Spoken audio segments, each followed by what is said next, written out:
오늘 문화전제일교회 성도님들과 함께 예배를 드리면서 말씀을 전하게 됨을 감사드리고, 또 문화전제일교회는 제가 한 두 차례 임시당회장을 하기도 했고, 과거에 이 교회를 섬겼던 목사님들, 오래전에 한 50년 전에 박 목사님이라는 분이 계셨습니다. 이름을 지금 잠깐 놓쳤는데, 그분, 또 그 후에 김 목사님, 또 그 사이에 부교육자로 섬겼던 한기승 목사님, 또 뿐만 아니라 오광중 목사님, 여러 제가 아는 목사님들이 우리 문화전제일교회에서 섬기는 삶을 사셨습니다.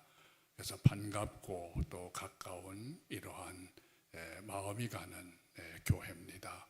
하나님께서 지금도 문화전제일교회를 들어서 이 지역을 복음화시키고 하나님의 일들을 이루어 가시는 줄 믿습니다. 우리가 잘 아는 대로 신약 성경은 모두 66권으로 구성이 되어져 있지요. 쉽게 우리가 이해하려고 하면은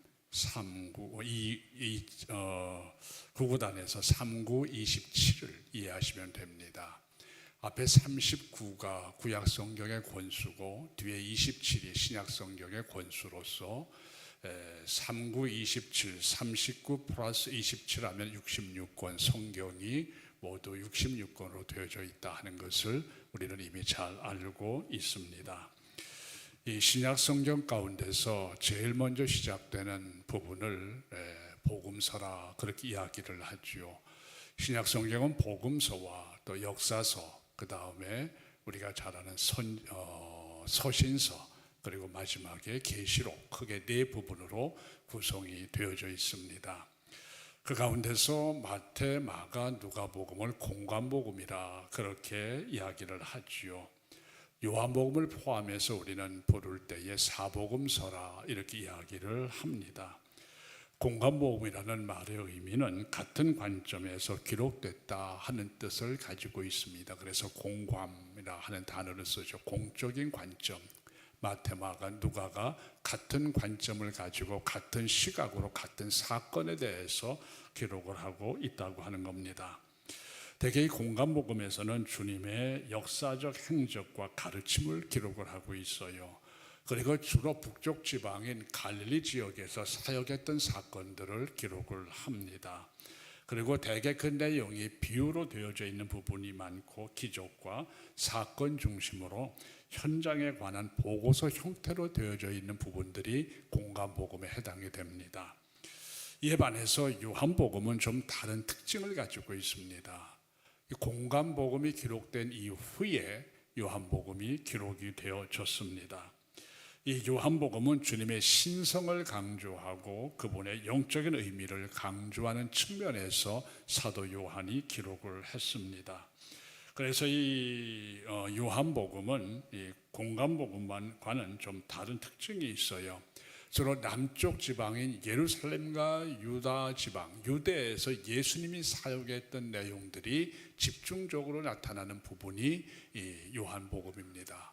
물론 공관복음에서도 예수님께서 남쪽에서 잠시 사역한 기록들이 있습니다만은 거의 대부분이 갈릴리 지방입니다.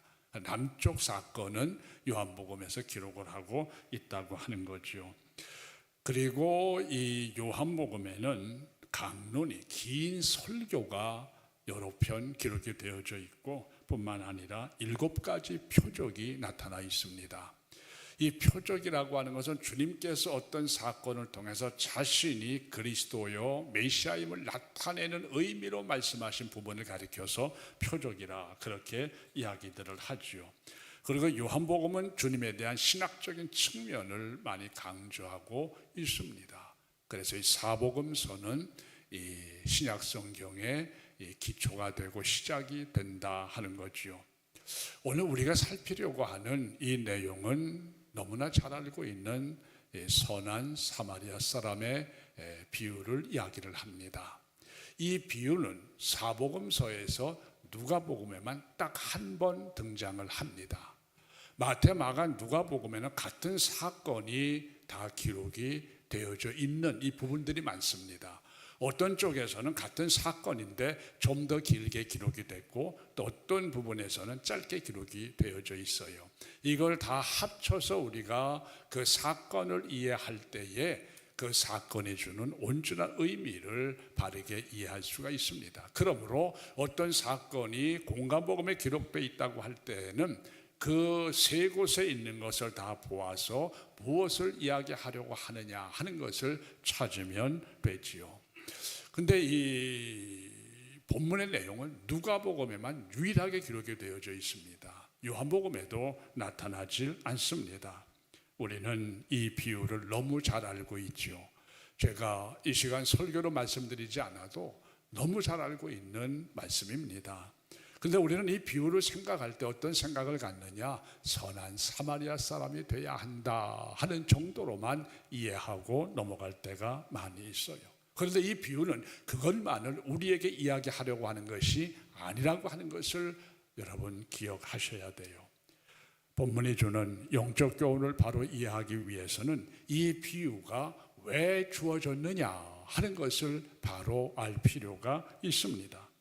이 비유는 한 율법사가 주님을 찾아와서 묻는 그 질문으로 시작이 되는데, 이 율법사는 주님을 시험하기 위해서 이 질문을 던졌다. 본문은 그렇게 말을 합니다. 율법사가 주님께 묻죠. 선생님, 내가 무엇을 하여야 영생을 얻을 수 있나이까 하고 질문을 하지요.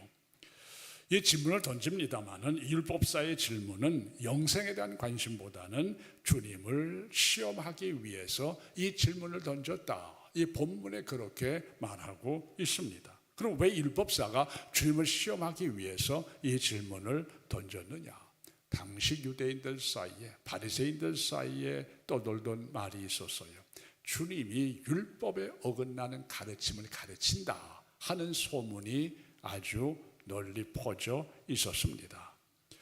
이 질문에 대해서 주님께서 어떤 대답을 하느냐에 따라서 주님을 율법을 어기는 자로 몰아갈 수 있는 겁니다. 이 율법사는 이런 의도를 가지고 내가 어떻게 하여야 영생을 얻을 수 있느냐 하는 질문을 던진 거지요. 그의 의도를 아신 주님께서 뭐라고 말씀을 하십니까? 율법에 뭐라고 기록이 되어져 있느냐 하고 물으십니다. 그리고 내가 그것을 어떻게 무슨 의미로 읽고 있느냐 하고 묻습니다. 그때 이 율법사는 구약성경 신명기 6장 5절과 레위기 19장 6절 말씀을 인용해서 이렇게 대답을 하지요. 내 마음을 다하며 목숨을 다하며 힘을 다하며 뜻을 다하며 주 너희 하나님을 사랑하고 또한 이웃을 자신과 같이 사랑하라 하였나이다. 대답을 합니다. 이때 주님께서 뭐라고 말씀을 하십니까? 내 말이 옳도다. 이를 행하라. 그리하면 살리라. 말씀을 하시죠. 이 율법사가 이 말을 들은 이후에 자기를 옳게 보이기 위해서 또다시 질문을 던지게 됩니다. 그러면 내가 사랑해야 할 내 이웃이 누굽니까? 하는 질문을 던지게 돼요. 이 질문의 의도가 뭐냐? 나는 하고 있다는 겁니다. 나는 사랑하고 있다는 겁니다. 그러면서 주님을 향해서 누가 내 이웃이냐 하는 질문을 던지면서 이제 자기 의도대로 주님이 대답을 해주시면은 나는 그렇게 합니다 하고 자신 있게 대답하고자 하는 생각을 갖고서 자기를 의롭게 보이기 위해서 이 질문을 던진 거지요. 이때 주님께서 이 질문에 대한 대답으로 하신 것이 오늘 이 본문에 나오는 사마리아 사람에 관한 비유입니다. 그러므로 선한 사마리아 사람의 비유는 나의 이웃이 누굽니까 하는 질문에 대한 답변이라고 하는 것을 우리가 먼저 기억할 필요가 있습니다. 어떤 사람이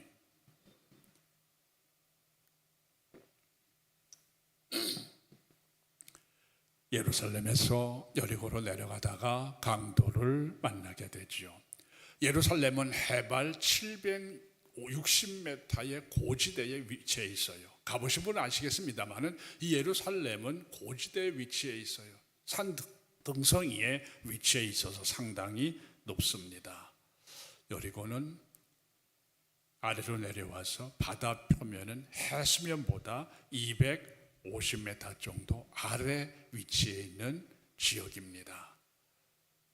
그래서 이 예루살렘에서 여리고로 내려가려고 하면은 한 36km 정도의 거리가 되는데 이 길을 내려갈 때 굉장히 험합니다. 그리고 가파릅습니다. 암석이 많습니다.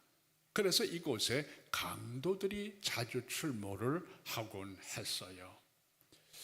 오늘 이 말씀을 보면은 이 강도들이 많이 출몰을 해서 많은 사람들이 이 길을 갈 때 어려움을 당했다 하는 역사적인 기록들이 남아 있습니다. 구약 성경을 기록할 때에 히브리어로 기록이 되어져 있죠. 히브리어로 구약 성경에 기록이 되어져 있는데 이스라엘 백성들이 여러 가지 전쟁과 포로 생활에 의해서 나중에는 흩어지게 됩니다. 많은 유대인들이 디아스포라 돼서 흩어져 살면서 이 이집트 쪽에도 많이 가서 살았어요. 특별히 이집트 북쪽의 알렉산드리아라고 하는 그 지역에 많이 살아갔고, 그 알렉산드리아가 신학적으로 굉장히 상당히 탁월한 지역으로 교회사에 각인되는 지역 가운데 하나입니다. 그곳에 디아스포라 돼서 흩어졌던 유대인들이 많이 살았는데 세월이 많이 가다 보니까 히브리어를 잊어버린 거예요. 그래서 히브리어를 읽을 수가 없었어요. 대신 헬라어를 알고 있었습니다. 그곳에 살던 유대인들이 우리 민족의 정통성을 잃어서는 안 되겠다, 잊어버려서는 안 되겠다, 그리고 우리 후손들에게 구약 성경을 제대로 읽도록 해서 민족성을 고취시켜야 되겠다 해가지고 이 히브리어 구약 성경을 헬라어 구약 성경으로 번역을 하게 됩니다. 그 번역을 할 때에 알렉산드리아에 있는 유대인들의 지도층이 이 이스라엘의 산헤드린 공회에 요청을 합니다. 이 히브리어 구약 성경을 헬라어로 번역할 수 있는 학자들을 보내주십시오 해서 72명의 학자들이 그곳에 가서 히브리어 구약 성경을 헬라어 구약 성경으로 번역을 하게 돼요. 이렇게 번역된 헬라어 구약 성경을 septuagin트라, 우리가 흔히 한글로 70인경이라 하는 성경이죠. 왜 70인경이냐? 72명이 번역을 했기 때문에 그 숫자에 맞춘 겁니다. 그 당시의 수의 개념은 5를 기준으로 해서 5 밑으로 갈 때는 아랫수로 정수로 붙입니다. 5 이상으로 올라가면 위에 정수로 붙여요. 그래서 72명은 5를 기준으로 해서 아랫수 70명으로 맞추어서 70명이 번역을 했다 그래서 70인경이라 그렇게 이제 이름을 붙이게 됩니다. 지금도 이 70인경을 헬라어 신약성경으로 번역된 septuagin트가 상당히 중요한 학문적인 가치를 가지고 있습니다. 이 septuagin트인 70인경을 주후 4세기에 유명한 랍비인 제롬이 라틴어로 번역을 하게 됩니다. 라틴어로 번역을 한 다음에 라틴어 번역 안에 이제 외경을 같이 번역을 하면서 신구약 성경을 전부 라틴어로 번역을 하고 중간에 외경을 끼워 넣어요. 외경을 끼워 넣은 이유는 참고하려는 겁니다.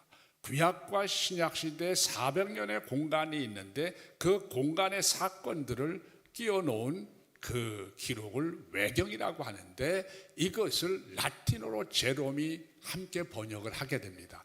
그러다 보니까 이 라틴어 번역 성경이 천주교에서는 정경이 되어버린 거예요. 그래서 천주교는 구약 성경 우리가 39권과 외경 그리고 신약 성경 27권 전체를 합쳐서 정경으로 인정을 해버렸어요. 그래서 가톨릭이 가지고 있는 성경은 66권이 넘습니다. 플러스 뭐가 해당되느냐? 외경이 정경으로 인정이 되어져 있어요. 그러나 유대인들은 구약 성경의 외경인 이 내용을 정경으로 인정하지 않습니다. 구약 성경에서 유대인들은 39권만 정경으로 인정을 합니다. 그러니까 사실 라틴어 성경의 그 중간에 끼어 있는 것은 참고용인데 이 가톨릭 교회는 지금도 전체를 정경으로 보죠. 그러나 우리는 그렇게 하지 않습니다. 제롬이 그런 의도로 이 70인경 성경, 헬라어 성경을 라틴어로 번역한 게 아니에요. 제가 왜 이 말씀을 드리는가 하니 제롬이 주 4세기에 라틴어 성경을 번역을 했는데 그걸 불가타 라틴어로 영어로 볼게이트라고 얘기를 하는데 그 주 4세기경에 이 제롬의 글을 보면 이런 내용이 있습니다.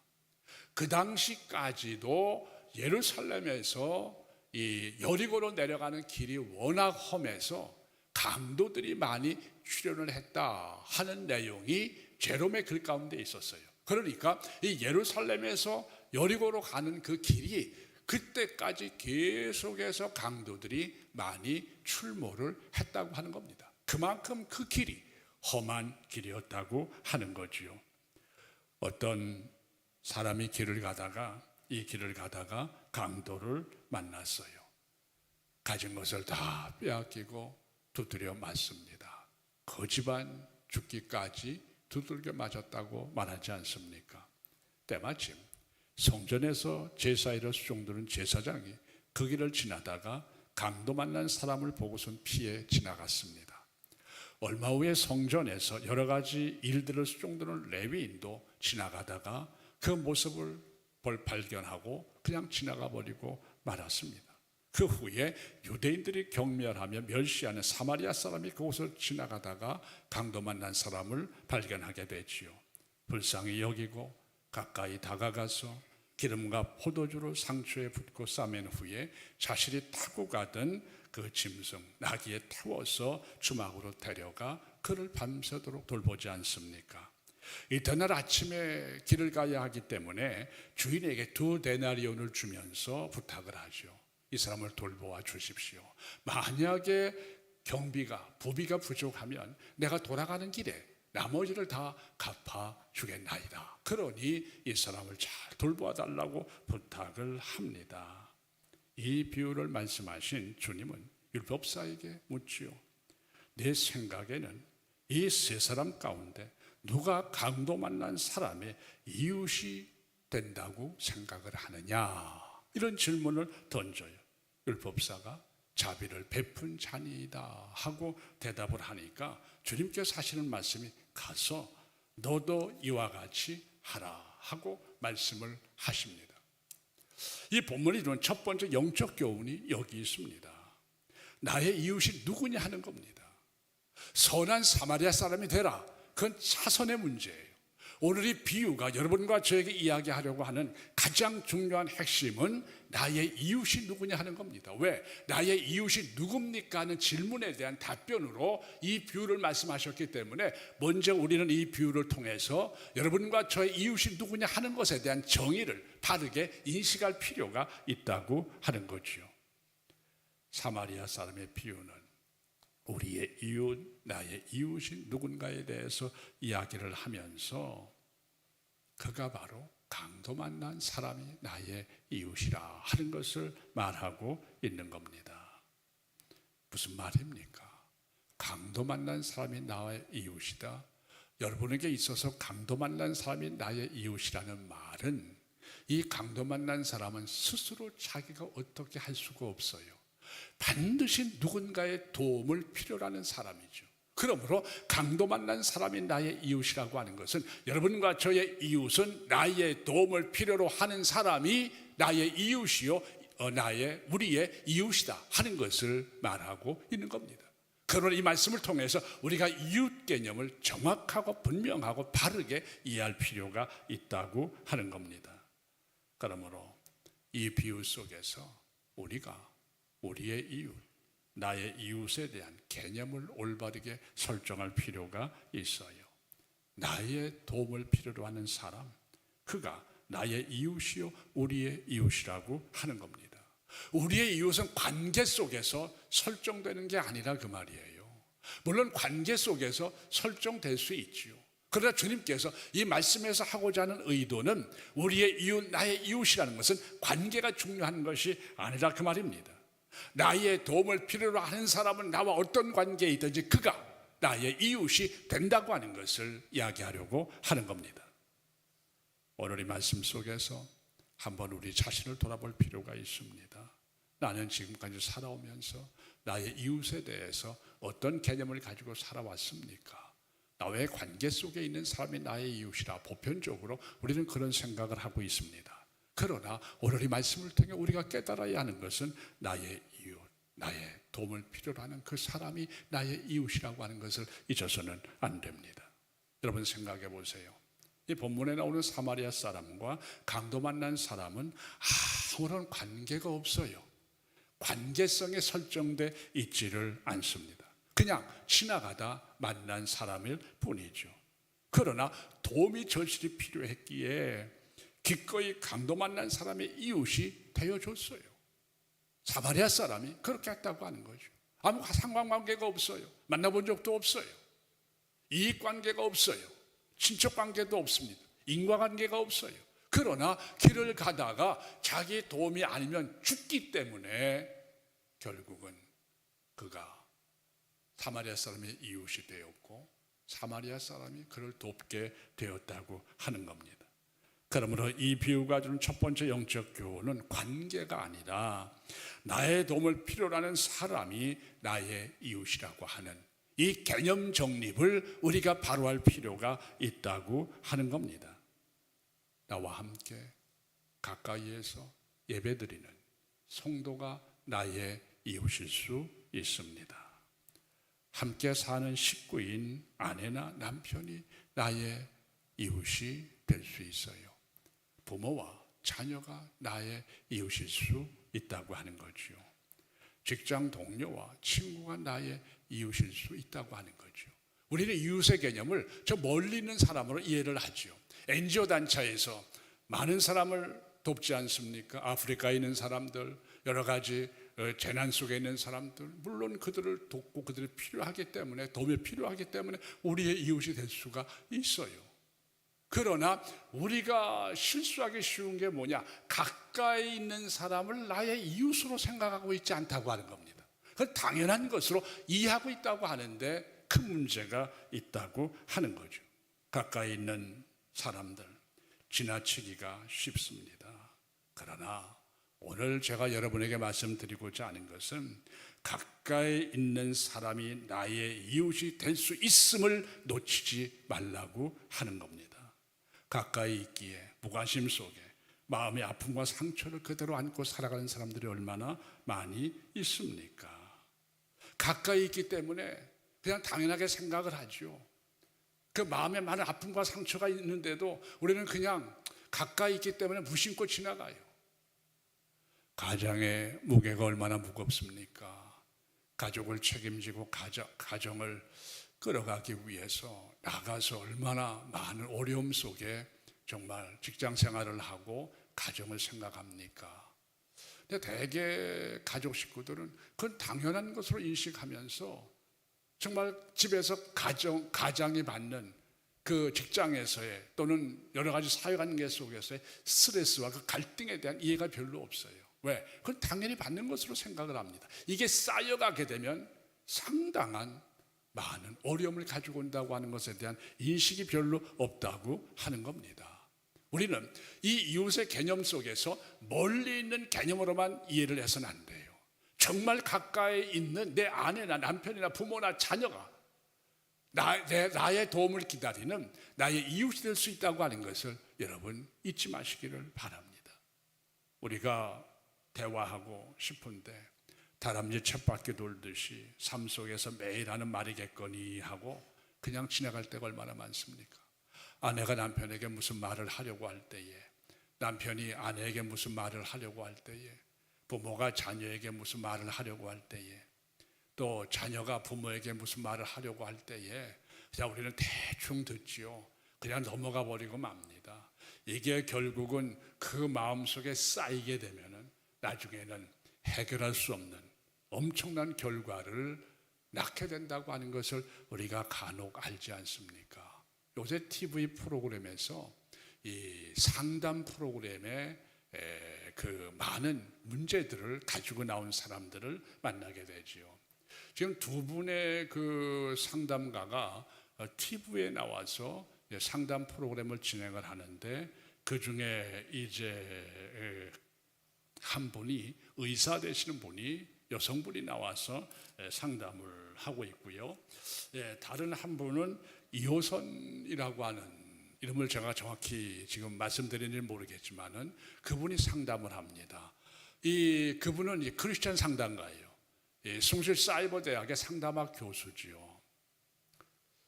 제가 그분의 글을 볼 때에 그분이 아주 의미심장한 말을 했어요.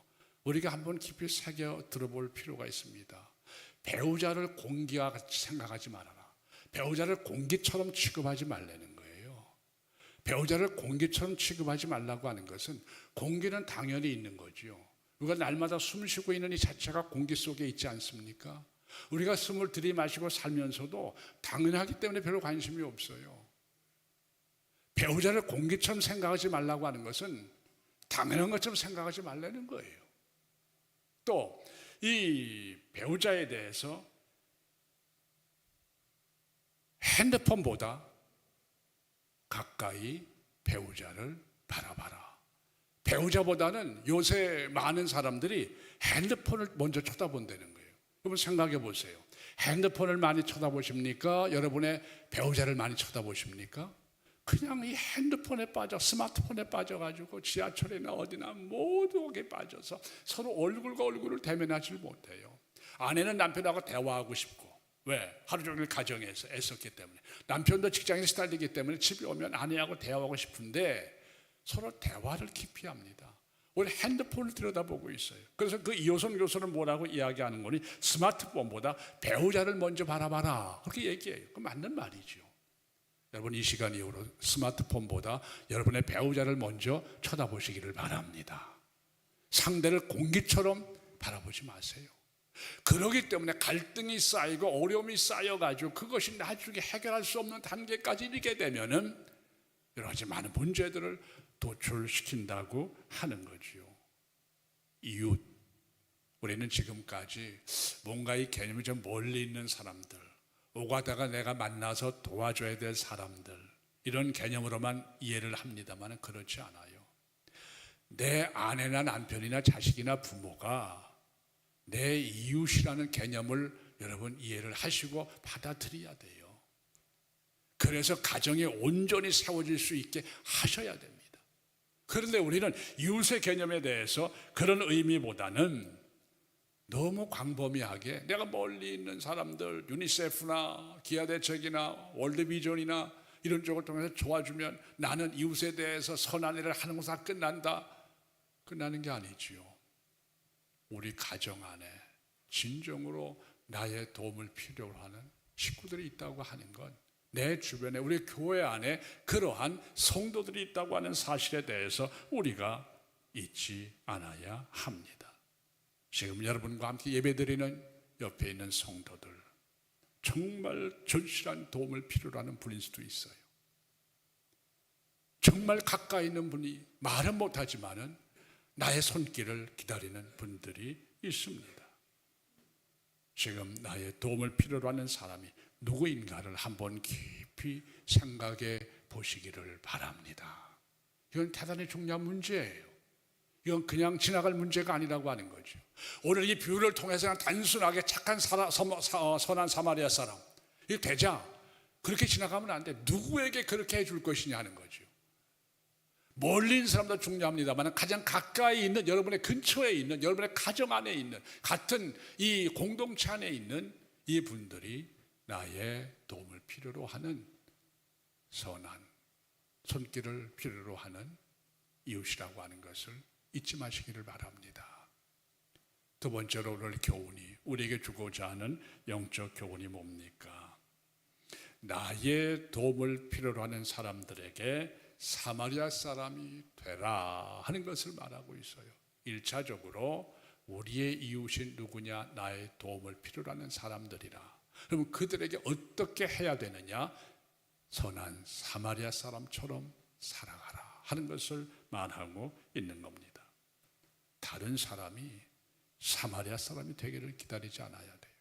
어떤 면에서 제사장과 레위인은 다른 사람이 사마리아 사람이 되기를 기대했을 겁니다. 누군가 나타나서 도와줬으면 좋겠다 하는 마음이 있었겠죠. 그리고 자기들은 그냥 패싱했어요. 지나가 버리고 말았다고 하는 거죠. 그러나 주님께서 오늘 이 말씀에서 여러분과 저에게 이야기하려고 하는 것은, 너희가, 내가 선한 사마리아인이 되어야 된다 하는 것을 이야기하고 있는 겁니다.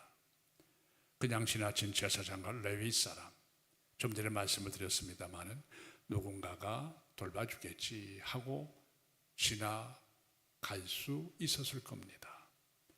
내가 여기서 어물거리다가는 나도 강도 만나기 십상일 것이다 하는 생각에 그냥 지나갈 수도 있었을 겁니다. 나는 제사장이고 레위 사람이기 때문에 성전에 올라가서 나의 할 일이 있다 하는 나름대로의 이유를 내세우면서 지나쳐 갈 수도 있었을 것입니다.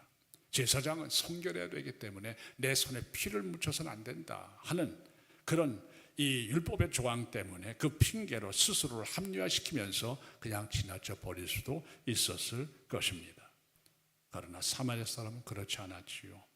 강도 만난 사람에게 다가가서 기름과 포도주를 꺼내서 그의 상처에 붓고 소독을 하고 싸매서 자기가 타고 가던 그 짐승 나귀에게 태워서 주막으로 데리고 가지 않습니까? 그리고 밤새 돌보고 다음날 길을 떠나면서 주막집 주인에게 2데나리온을 주면서 부탁을 하죠. 돌보아 주십시오. 좀 전에 말씀을 드린 대로 부비가 부족하면 돌아오는 길에 제가 갚겠나이다. 그렇게 이야기를 합니다. 오늘 여기 33절 이하에 보면은 이 강도 만난 사람에 대해서 이 사마리아 사람이 어떻게 접근해 가는가 하는 내용이 나옵니다. 불쌍히 여겼다 그렇게 말씀을 하고 있어요. 이 강도 만난 사람을 바라볼 때 그 마음 속에서 긍휼한 마음이 일어나는 거죠. 불쌍히 여기는 마음이 그 안에서 일어나는 겁니다. 불쌍히 여기는 심정을 가지고 그냥 지나칠 수도 있어요. 우리도 거리에서 누군가가 도움을 구할 때에 참 마음속으로 불쌍히 여기고 참 안 됐다 하는 생각을 가지고 안타까운 마음이 있지만 그냥 패싱할 때가 없지 않아 있지 않습니까? 그러나 이 사마리아 사람은 그렇게 하지 않았다고 하는 겁니다. 어떻게 했습니까? 가까이 다가갔다 이렇게 말씀을 하고 있어요. 불쌍히 여기고 불쌍히 여기는 것으로 끝낸 게 아니라 가까이 강도 만난 사람 곁으로 다가갔어요. 관심과 친절이 무엇으로 이어졌느냐? 행동으로 이어졌다고 하는 거지요. 그리고 상처를 싸매지요. 소독하고 싸매고 타고 가던 그 나귀에 대신 그를 태우고 주막으로 데려다가 치료하고 다음날 아침 길을 떠나면서 부탁까지 하지 않습니까? 돈이 부족하면, 비용이 부족하면 내가 돌아가는 길에 갚겠다 하면서 간곡하게 부탁을 합니다. 무슨 말입니까? 강도 만난 사람을 향한 사마리아 사람은 관심의 끈을 놓지 않았다고 하는 겁니다. 우리는 관심을 가질 수가 있어요. 한두 번 선행을 베풀 수가 있어요. 그러나 이 사마리아 사람은 한두 번에 끝나거나 주막으로 데려다가 그냥 밤새 치료해 주는 것으로 끝내지 않았습니다. 끝까지 이 강도 만난 사람에 대해서 관심의 끈을 놓지 않았습니다. 마태복음 7장 21절에서 주님이 말씀을 하시죠. 나더러 주여 주여 하는 자마다 다 천국에 들어갈 것이 아니요 하늘에 계신 내 아버지의 뜻대로 하는 자라야 들어갈 수 있으리라. 나를 향해서 주여 주여 찾는 자마다 다 천국에 들어가는 것이 아니라 다만 하늘에 계신 내 아버지의 뜻대로 행하는 자라만이 하나님 나라에 들어갈 수 있다. 정확하게 우리에게 말씀을 하십니다. 무슨 말씀입니까? 이웃을 향한 관심과 친절이 행동으로 이어질 때 가치가 있는 것이다 하는 것을 말씀하고 있는 겁니다. 이웃을 향한 관심과 친절이 우리 삶 속에서 과연 나에게 있는가 하는 것들에 대해서 우리가 스스로에게 물어볼 필요가 있어요. 나는 오늘 이 강도를 만난 사람들 앞을 지나가는 세 사람 가운데 어떤 사람이라고 생각하는가 하는 점에 대해서도 우리 스스로에게 질문을 던질 필요가 있다고 하는 거죠. 사마리아 사람, 유대인들이 경멸하는 사람이었어요. 왜 경멸했느냐? 이방인의 피가 섞였다는 이유로 이 유대인들은 사마리아 사람을 굉장히 경멸하며 싫어했습니다. 사실 그 기원은 같은 유대인이었어요. 그런데 주전 722년에 북쪽 이스라엘 왕국이 아수르에게 멸망을 당하게 됩니다. 아수르 제국의 멸망을 당한 후에 그 아수르 제국에서 자기들의 사람들을 북왕국 이스라엘 지역으로 이주를 시켜요. 그리고 그 북왕국 이스라엘 땅에 살던 사람들과 결혼하게 해서 이 쉽게 이야기하면 호녀라가 그 가운데서 태어나게 만들게 됩니다. 이게 아수르의 정책이었어요. 점령지에다가 자기들의 남자를 보내서 그 지역을 완전히 이제 쉽게 말하면은 아수르화 한다고 하는 거지요. 이로 인해서 민족의 정통성을 상실했다는 이유로 남쪽 유다 왕국에 살던 유대인들은 사마리아 사람들을 굉장히 싫어했습니다. 근데 그럼 남쪽 유다 왕국도 순수한 혈통을 가지고 있느냐? 그렇지 않습니다. 남쪽 유다 왕국도 하나님의 심판으로 주전 605년에 바벨론 제국의 느부갓네살 왕에게 첫 번째 침공을 당합니다. 이제 누가 끌려갔느냐? 사드락, 메삭, 아벳느고, 다니엘, 이 많은 젊은들이 끌려갔어요. 그리고 두 차례 더 걸쳐서 느부갓네살이 남쪽 유다 왕국을 침공해서 주전 586년에 유다 왕국의 문을 닫아버리고 말아요. 북쪽도 망했고 남쪽도 다 망했습니다. 그러면은 이 바벨론에 끌려간 포로들이 과연 끌려가서 순수하게 혈통을 이어갔느냐? 그렇지 않습니다. 나중에 돌아올 때에도 다 돌아오지 않았어요. 끌려가서 그 지역에 살던 사람 가운데 자리 잡고 있던 사람들은 살았어요. 디아스포라 돼서 사방으로 흩어져서 살기 시작하고 유대인들은 사방으로 흩어지기 시작을 합니다. 자기들도 그랬는데 예수님이 오셔서 사역하실 때까지도 자기들도 그랬는데 사마리아 지역에 사는 사람들을 향해서 여전히 경멸했어요. 못 묻은 개가 못 묻은 개를 뭐 한다고 자기들도 그랬는데 마치 자기들은 굉장히 혈통적으로 떳떳하고 거기에 사는 사람들은 경멸당한 이런 생각을 가지고 여전히 떨쳐버리지 못했다고 하는 거지요. 주님께서 왜 이 비유를 말씀하시면서 유대인들이 경멸하는 사마리아 사람을 비유의 주인공으로 들어서 말씀을 하셨겠느냐 하는 것도 우리가 생각해 볼 필요가 있습니다. 왜 주님께서 하필이면 사마리아 사람을 들어서 이 비유의 주인공이 되게 하셨냐 하는 거죠. 그것은 유대인들의 잘못된 편견과 교만을 깨트리시기 위해서 사마리아 사람을 주인공으로 해서 이 비유를 말씀을 하신 겁니다. 누가 진정한 하나님의 사람이며 참된 그리스도인인가를 보여주기 위해서 이 비유를 우리에게 말씀하고 있는 겁니다. 주님은 율법사를 향해서 가서 너도 이와 같이 하라 말씀하시지 않습니까? 여러분 한번 생각해 보세요.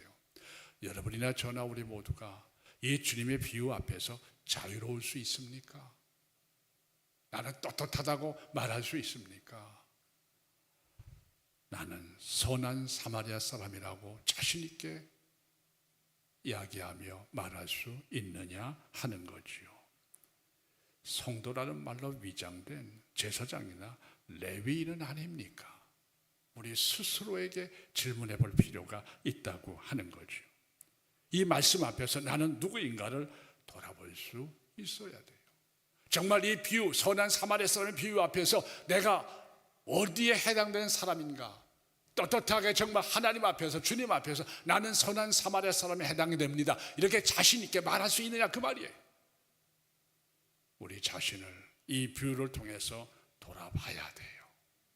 단순히 선한 사마리아 사람이 되자 하는 정도로 지나가는 게 아니라 이 말씀 앞에서 우리 자신을 살피고 돌아볼 필요가 있다고 하는 겁니다. 말씀을 맺고자 합니다. 이 비유는 우리가 너무나 잘 아는 비유죠. 제가 설교하지 않아도 너무나 잘 압니다. 그런데 이 비유가 주는 핵심적인 교훈을 놓칠 때가 많아요.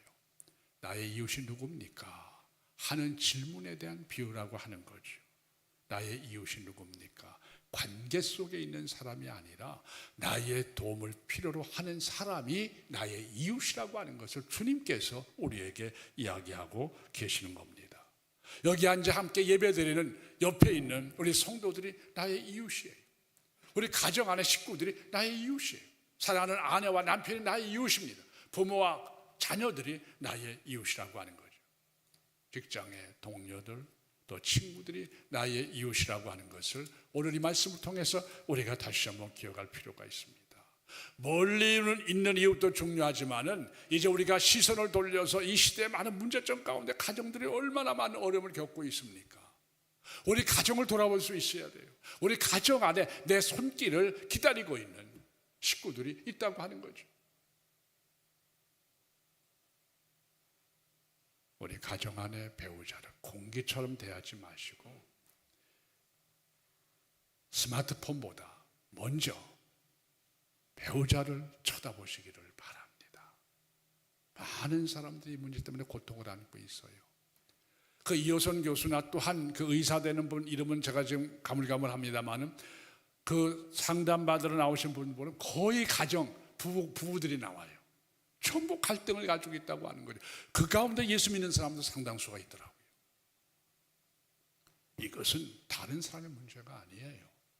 우리 자신의 문제라고 하는 것을 다시 한번 깊이 인식하시면서 우리가 마음으로만 관심을 갖고 그냥 지나가는 삶이 아니라 그것으로 끝내지 마시고 행동을 통해서 나의 도움을 필요로 하는 사람들에게 필요한 이웃으로, 남편으로, 아내로, 부모로, 자녀로, 성도로 살아가시기를 축원합니다. 주님이 선한 사마리아 사람이 되셔서 하늘의 영광, 보좌를 포기하시고 우리에게 찾아오셨어요. 저는 이 비유를 다시 한번 깊이 묵상하면서 주님을 생각하게 됐습니다. 어떤 면에서는 주님이 자신을 빗대어 이 비유를 말씀하실 수도 있었어요. 주님께서 우리를 그렇게 찾아오셔서 우리 이웃이 되시고 고난당하시고 십자가에서 죽으셨는데 과연 나는 어떤 모습으로 이웃을 향해 살아가고 있는지 살펴볼 필요가 있다고 하는 겁니다.